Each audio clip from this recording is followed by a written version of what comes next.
Hello! I was releasing the following recipe for the first time in Italian in 2018, and I'm using today the same images to release the English version. It was one of my first self-made videos, and I'm showing you how to prepare a Salzburger Nockerl, one of the best Austrian desserts ever.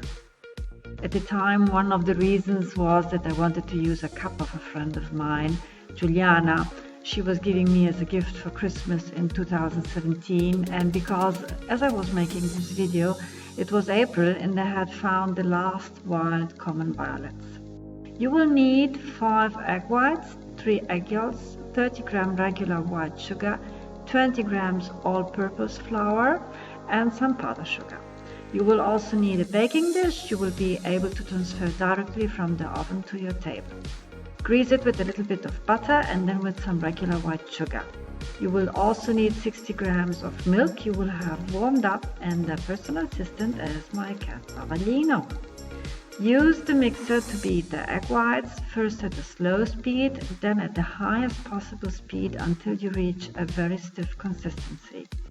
Then add the sugar, go on beating, then add the flour, even all at once, and finally add the egg yolks.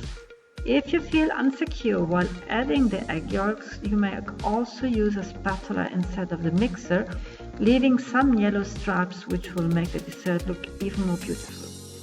Transfer the mixture to the baking dish and put everything for 5 minutes into the oven at a temperature of 200 degrees Celsius. Should the temperature of your oven be too high, turn it down even to 160 degrees Celsius, because at the end the surface should be just slightly golden colored. After 5 minutes, add the warm milk, pouring it in a corner of the baking dish, and bake for further 3 minutes. I'm showing you also the cooking book I'm using since 1975, containing not only typical Austrian recipes but also a selection of the recipes of the famous Sacher Hotel in Vienna. Take the baking dish out of the oven, sprinkle first with regular sugar, then with the common violets, and finally with the powdered sugar. You serve it as it is or with warm vanilla sauce. Enjoy! Thank you for following me. Have a wonderful Sunday.